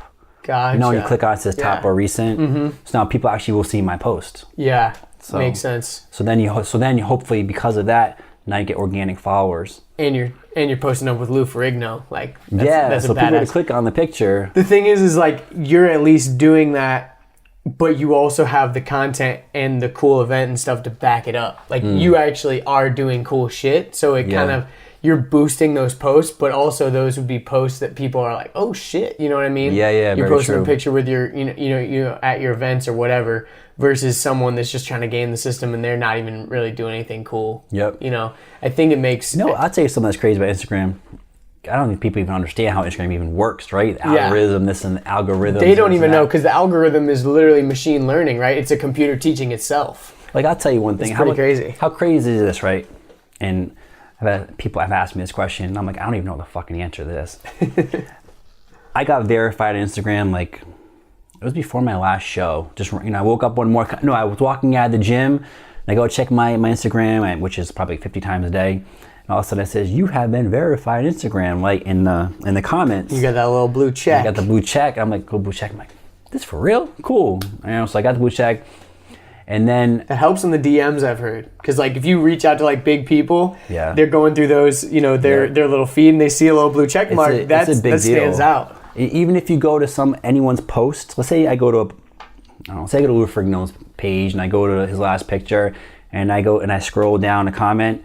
If you look at anyone who's commented, they have a blue check, you'll see the amount of people that have also commented on the person that commented because they want the person with the check to notice them, which is, and they know that Lou probably looked at the person with a check and they'll see the other comments. Exactly. But long story short is I'm verified, but my company isn't verified. How is that fucking possible? Yeah. Like my company should definitely be verified before I was verified. Yeah. And I'm like, it's the whole verification thing is weird too because they also have used it against people, right? Like because the point of verification is so like in the beginning at least with Twitter doing this too was like there were so many fake accounts that the verified symbol was like this is the real Soulja Boy or whatever, you know what I mean? Because there would be like Soulja Boy and then there's the Soulja Boy, then there's the original Soulja Boy. That is true. It's me, Soulja Boy. Like there's all these accounts and so you're searching and then there's someone like Drake who for whatever reason, his name is Champagne Poppy, right? Yeah. So if you're searching Drake and you're like, there's all these people named Drake and who's the real Drake? Oh, it's actually Champagne Poppy because he's got that little blue check, right? Yep. So it's like, okay, this is actually Steve, But yeah, with the company thing, it's weird because you're like, well, my company's big and my company's real. My company has this many followers, but like, why are they not verified? You know, it's a weird thing, man. And like, I don't really know exactly how it all works. But I feel like I if I never had Smash Global in the first place, like, would I be verified? Yeah. I don't know. Yeah, and the other weird thing is they've used it as a weapon too. Like Instagram has revoked verification from certain people because I know Twitter has, like, they've, you know, you post something that like as a company they don't approve of or like, they take away your verification. Well, that's just like dumb because the point of verification is you're just putting a stamp of approval saying not that we approve of this content. You're just putting the stamp of approval on this is the real account of this real person versus you know, all the fake accounts. But it's like when you remove it, are you saying this person is no longer that person anymore? You know what I mean? Like it's a weird like weaponization of like a tool that wasn't ever used for that. But now everyone wants that blue check mark. Yeah, they do. And they, you know, they have the power with it. I wonder what would happen if Instagram ever got hacked and everybody ever like lost all their blue checks. Yeah, I mean that'd be pretty crazy. I know that a lot of times the way you get the blue check is just you gotta know someone internally and request it. But like I think it was maybe 5 or 6 months ago, actually in the settings of Instagram, you might want to do. I don't know if you know this. There is a section where you can say apply for verification. Yeah. But I did. Someone told me that. You did it for Smash Global. Yeah, and I didn't get Still approved. didn't work. Yeah, it's weird because apparently I had to take a snapshot of like my business license and all these other requirements. I sent everything, and I've done it twice with them because you can apply again in 30 days. So I did it again in 30 days after the last show, and I'm like, all the content from this last show, all these celebrities, like. I think this should be verified. Like I'm a pro sports organization, all these celebrities that come, why wouldn't the company be verified? And they still denied me. So dumb. Like, damn. It's fucked up, man. Yeah. So I'll do it again in 30 days. There we go. You heard it here first, Instagram. Get your shit together, bro. You know? I don't use Twitter, do you? No, I don't really fuck with Twitter. Twitter, like... It's too much work, I think. Yeah, I don't know. I just don't like I don't like the news feed of it, you know? Yeah. It's like, there's too much. I don't know. It's too like, and obviously you've got the limitations of what you can, how many characters and all that stuff, and they lengthened it recently. But yeah, I feel like Twitter is just one of those worlds that I never really got into. And also, I think too, when it's not really engaging either. Yeah, it's just kind of a weird little place. Yeah, I mean, there are photos and stuff, but like most of it is just, you know, text posts. And I don't want to read everything either. No, it's like you know, there's you know, it's like a diamond, right? You have Snapchat and Twitter are the complete opposites. You know, Snapchat is literally just a video, no text for the most part, and Twitter is kind of the opposite. It's just about text. Instagram's like kind of in the middle. You know, you have the live, you have the images, you have obviously your text. Yeah. And there's Facebook, which yeah, Facebook is weird because... For me, it's just friends and family now. Exactly. That's all I care. It's just friends and family. Exactly. Instagram, keep it... People like on my Facebook, like, yo, Steve, man, follow me on Instagram. What the fuck? Why don't you follow me on Instagram? I'm like, Instagram is about business. Yeah. It's only people that like I want to hopefully engage with or stay engaged with from a business standpoint or celebrity standpoint. Yeah. Whereas Facebook, I consider people like more, it's like friends and family. Yeah. I post my family. Like, if you go to my Instagram...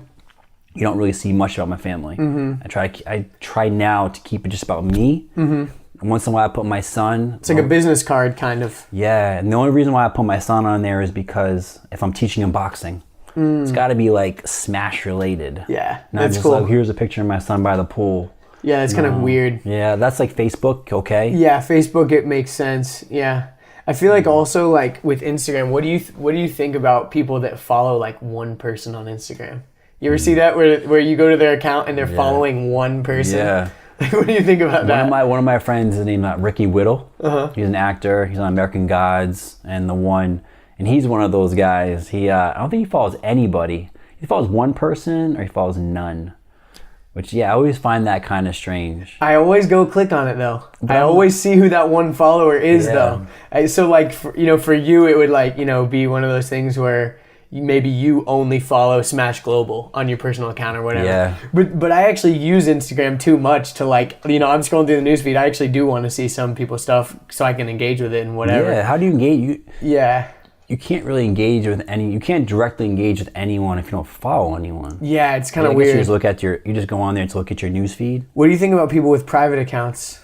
I think that's stupid. It doesn't make any sense. Yeah. Makes sense. Why?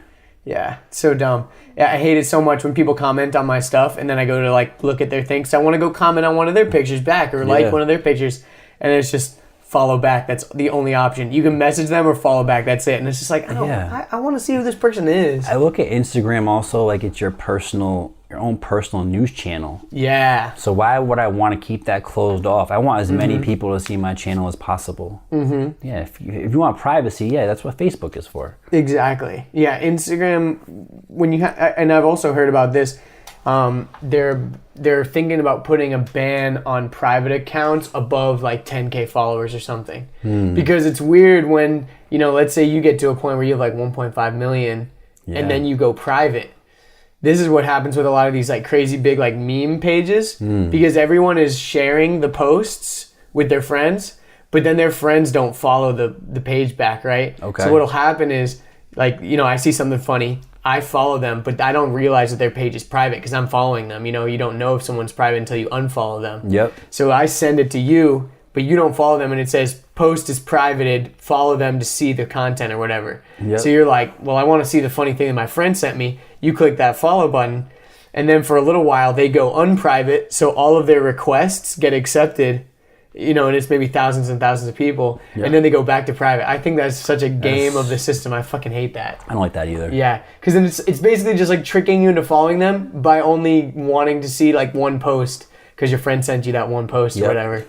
So it's kind of a weird, but that's the name of the game, I guess. It's true. That's the name of the game. But marketers ruin everything. I know, but I can't imagine my life without social media. It's fucked up. Like. The week, I remember... That's how we got connected. Seriously. Like the week of my show, for example... Did I even bring my phone? See if this says it. No. The week of my show, one thing I was looking... The last update on the phone, maybe 2 updates ago, where now you can look at their screen time. Yeah. I remember like the week of, I'm looking at my screen time, and it was like 50-something hours that week, and it wasn't even... On Instagram? Just on... I guess on your phone. Oh, just total on your phone. Yeah, so that's, your messages and your text, your Instagram, your Facebook. I'm like, holy shit. Like, I'm on my phone for 55 hours or a week. Or the week after it was like 60 hours. I'm like, I'm on my phone for 60 hours. That's not even counting how much time I'm actually doing with things with people in person, my appointments and my meetings and the actual event. That's crazy. It is pretty nuts. So my point is, people doing connecting without social media before, especially for business. Business. Do you think it's a good thing that we're using our phones so much or a bad thing? Because, it's kind of a catch-22, right? Like, it is. Looking at your phone, it's probably not the healthiest thing ever. Everyone's got the freaking text neck. Everyone's necks are all fucked up and shit. Yep. But I think someone like you're using it for your advantage. I'm using it for my advantage. Yeah. I think the people who are the people that are like keeping their account private and shit, and they're just looking at dumb shit all day or whatever. If you're in anything entertainment, period, you have to be on social media. That's your life. Pretty your much. phone is everything. Yeah. But when you're on your phone, I have the argument in my house all the time. But I got a 5-year-old, and he doesn't watch TV. He just wants the phone. These are what kids are using now. Yeah, they don't want to watch the TV shows. They want to watch YouTubers or whatever. Yeah, my wife can't stand it. She gets so pissed off. You're on your phone, get off the phone. And I'm like, rather than watch TV? Or, it's not like he's not active outside. I train the kid every day. He boxes every day. He's outside every day. Plays with friends every day. But when he's in the house, thinking about the attention span now on these kids is so much less than like for you or for when I was a kid. I can't get him to play with toys anymore. I play with G.I. Joes, man. That was amazing. Yeah. I'd play for hours, making them fight each other. This kid, 30 seconds on to the next thing. Yeah. So that's why YouTube, it's all these things kids watch. It's like 2-minute video, watch it, boom. Not 30 seconds later, I'm getting rid of it and watch the next thing. They have control. These kids have control over something. They're able to make these choices based on what they want. Whereas we had to watch what was on TV. Yeah. So I have this argument because I agree with the point of our attention spans are shorter, but also at the same time, I think it's not really an attention span problem. It's the problem with having, number one, too many options, but also the fact that we have the best of everything at our fingertips at all times, right? So like, why would I watch this dumb show on TV when I can watch what I deep down in my heart really want to watch on the phone? Because like, instead of being forced to watch one of 7 shows on TV, I have a million options. Maybe, you know, I do like, you know, this show, but I would rather be watching this or whatever. And like, you know, even adults, we talk about the attention span problem, but people are binging Netflix shows and they're sitting in bed watching the same show for hours and hours and hours. That's true. So it's really like, it's an attention span problem, but at the same time, it's like, well, then why am I watching the same show for 9 hours? It's because that's the best shit, dude. Like, you know, Game of Thrones or whatever. It's literally millions and millions of dollars of production and the best actors in the world, and they spent so much money. Why would I watch a dumb video with some guy on with his cell phone making a stupid video on his Instagram? True. When I could be watching a production that literally costs hundreds of millions of dollars. You know what I mean? So it's like, people complain, especially when they're making content for their Instagram. They're like, everyone's attention span is too long. No one's going to watch my 1 minute video. It's like, well, it's because Game of Thrones exists. It's because Westworld exists. It's because movies exist and people can watch that shit on their phone. Why would they watch your dumb ass talking about something stupid? True. I just bought this new protein powder. No one gives a fuck. Yeah. Like, no one gives a fuck. They want to watch like the best shit.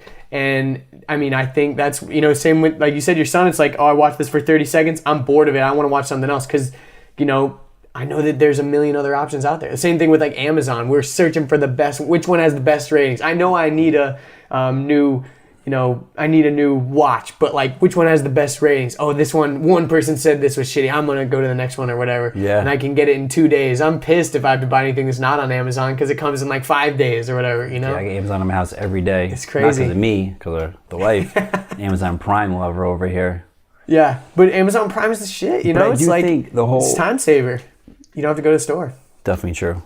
The whole YouTube thing, what I think is amazing though for kids is now they're not forced to watch The same shit. Same shit. Yeah. Like they're not controlled by what someone's telling what they can watch at what time they want to watch it. Now they can find what they're passionate about and watch what they love. Mm-hmm. So that's why everything is so engaging because now they're picking and choosing all the things that they want to see. Mm-hmm. You know, and I think it's a good thing to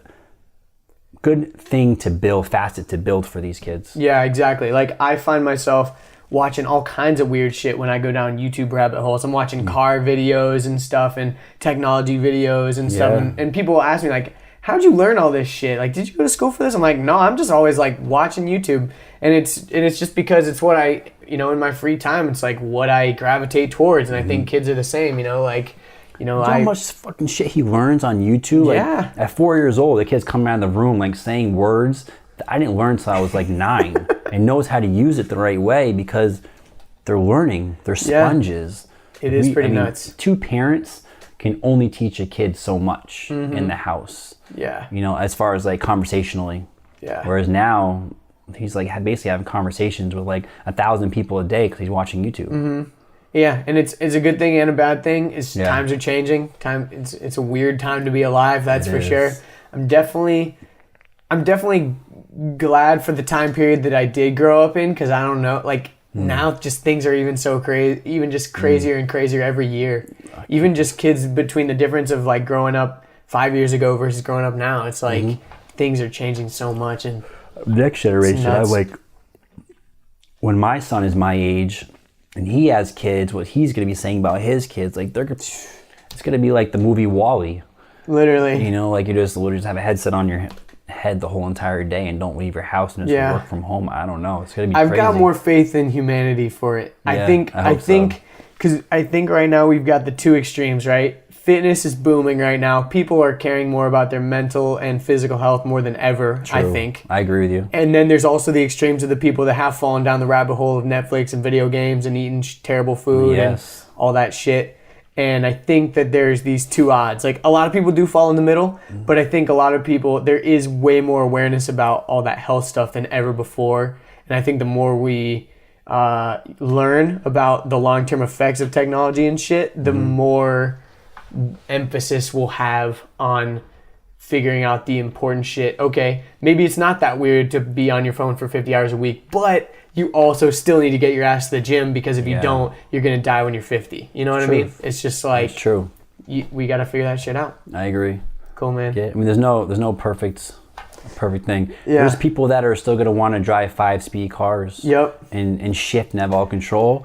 And then there's going to be people that are going to want the self-driving Tesla that comes out in 10 years. Kids don't want to drive. Like, kids growing up now, like they're not obsessed with cars like the way that kids growing up a long time ago were. Imagine. Because like cars now are just like a mode of, hop in an Uber. Why would I own a car when I can grab an Uber? Yeah. Like, why would I even want to drive? Oh, it's fun. I don't care. I've never driven a car, so like sounds dangerous to me, It's kind of crazy. And you have same thing with what we were talking about in the beginning. It's like you want your kids to grow up the same way as you. You want your values and your traditions to like carry on. You want to like pass on your love of, manual badass cars to your kids, but is it a good thing? Is it a bad thing? It's just times change, It's like times are changing. It's like, having romanticism about all kinds of old shit. It's like I don't ever think about, oh man, I wish I had more physical books around my house. You know what I mean? Like, even though books are great, but like I've got all the information I could ever want in the palm of my hand,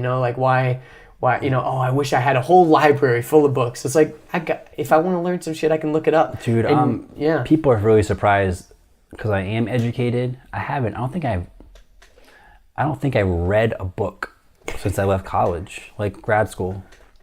It's not surprising. And I can't even sit still and focus on a book without thinking about other stuff. I have to smoke weed to go to sleep at night now. Like, because I just can't turn my brain off. So I can't even imagine trying to read a book and try to shut off everything outside of me. Yeah. I'm like past that. Have you ever heard of the sensory deprivation tanks? Have you ever heard of those? So I did do that when I was in San Diego when I was fighting. I would do that like once a week. Yeah. How was that? Little salt water thing, you just float. Yeah, you float in there in the dark. Dude, like that was probably the one thing that I could turn off my brain. I think it's because like the way you're floating above the water, I don't know, and it's so quiet, and obviously your ears. It's very disassociative. Because the water's up to here, so your ears are also under the water. Yeah. So you kind of are forced, but you're forced to like think and like reflect. It's like, I get goosebumps because actually I remember that, and actually it's a good feeling. I actually got to do that again. Yeah, that's what I was saying. Like, a lot of people are scared to do it because they're like, dude, I can't even sit still in my bed, let alone in a dark room. I'd have so much mad anxiety and shit. And like, people don't want to face their inner demons. They don't want to think about what they're actually thinking about. They constantly want to be distracted by their phone or whatever else. Yeah. And I'm guilty of it, but I've done the deprivation tank a few times, and it's cool. It's really cool because, like you said, it's like that one environment. You have the urge to look at your phone or whatever, but you can't. It's out there. Yep. You're wet. You're naked. You're laying in the thing. Like, you can't. You just got to sit there and freaking reflect. It's pretty crazy. I could do that for a while. I used to always hate it when the guy would come knock. Bang, bang. I'm like, no, I'm not ready. Yeah. I'm good. The place that I went to, they have like speakers in it, so they start slowly pumping in the music when it's time to leave. I thought that was pretty good. Yeah. That's cool. I remember the first time I did it. Freaked me out the first time though. Yeah, well, the first time when I woke up and I was about to get out and it was so dark, I couldn't. He knocked on it and then they leave the room. It's like a big bathroom. And I'm like, dude, where the fuck is the door? Like I couldn't figure out how to get out. I'm like knocking on these walls, and then you turn one direction, you forget if you go to left or go to right. Yeah, it was a little freaky the first time. Yeah, I'm sure. Yeah, because they've also they've built like different ones now. Like the first place I went to, they have like almost like a beginner one it's like 95% of the way there, but there's still like a tiny bit, like the door has like a tiny bit of light in it. Like you can kind of still see if you have to. Like there's it's a lot bigger of a room, so you don't feel so claustrophobic, but then that means the condensation, sometimes there's like drips of water. That would throw me the fuck off, because a drip coming from the ceiling sounded like an earthquake when you're like literally, you can hear your heartbeat and shit. It's so quiet, and then all of a sudden you hear this whoop, like it's just so loud in your ear. You're like, what the fuck was that? So I like the smaller ones now, but yeah, it can be pretty crazy. But yeah, the place that I went to in Atlanta, they have like a couple of those that they built, and then they have one of the ones that's like a pro one that they bought from whoever company makes them. But yeah, man. Yeah, dude, this has been a good convo. I feel like this is a good place to wrap things up. If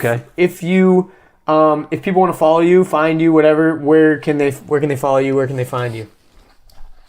Instagram, Steve Orosco, or just look up Mr. Smash, mr.smash. That's really the only thing I use for social. I don't do Twitter. I definitely don't do Snapchat. Facebook, he's not accepting you. I'm not accepting you if you're on Facebook.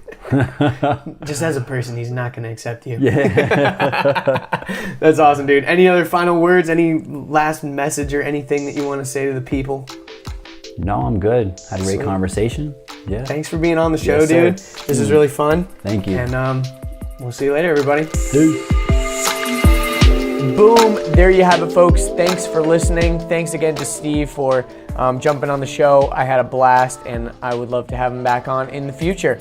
If you enjoyed this episode, which I know you did because you're listening to the end, you listened all the way through, please do me a favor and take a screenshot right now of the podcast that you're listening to and share that on your Instagram story. That really goes a long way in getting the word out about the show to other people. And it actually, if you genuinely like the episode, you're going to want to share it with your friends. So please do that. It's a great way to share podcasts with your friends. Not even just my podcast, just podcasts in general. I actually found a lot of great podcasts because of screenshots on other people's Instagram stories. But also, if you enjoyed this episode, I know that you're going to love going back and listening to some of my other episodes, so I have a few recommendations for you. So number 1, go back and check out episode 50 with Ed Bolian.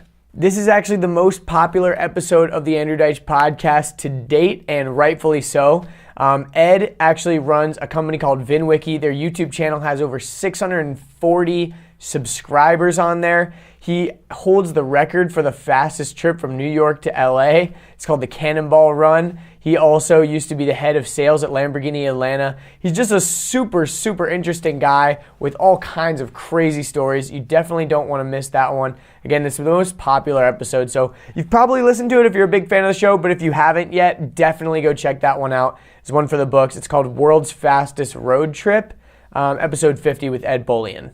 Number 2, go check out episode 68 with my friend Brian Garland.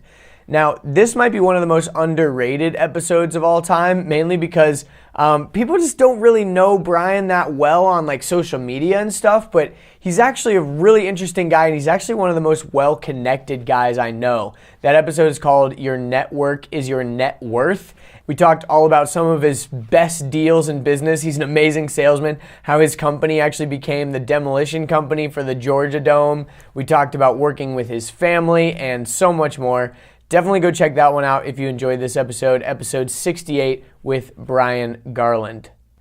All right, coming up next, we've got episode 113 with ADP veteran Richard Corbett. Now, Richard was a guest on episode 47 where he shared his story of how just 9 days before his 21st birthday, he fell straight to concrete, 50 feet, and it left him with a spinal cord injury, left him in a wheelchair, and doctors told him that he'd probably never walk again. But now, 9 years later, he's created a platform called Wheels to Walking that is helping newly injured wheelchair users regain their independence and inspire them to do amazing things, improve their quality of life. He's one of my best friends in the entire world. We've got a lot of really, really exciting announcements on that episode as well. Richard and I have been working on some amazing projects together, so you definitely don't want to miss that episode. It's coming out next week, so stay tuned. If you want to support the show, best way you can do that is, again, take a screenshot, put it on your Insta story. If you feel like being awesome, you can also go over to iTunes or the Apple Podcast app and leave a 5-star review. If you want to follow me on social media, you can find all my links at my website, andrewdeitsch.com. I'm doing a lot of exciting stuff over on Instagram. Go check that out. It's at AD Podcast. That's where I do a lot of my promotion and stuff like that. Hopefully you follow me there. But that's pretty much it. Thank you guys so much for listening, and I will catch you guys in the next one. And seriously, what if I go bankrupt? I don't have a 9th show. There's my 8-1. Damn, I gotta leave. Show's over.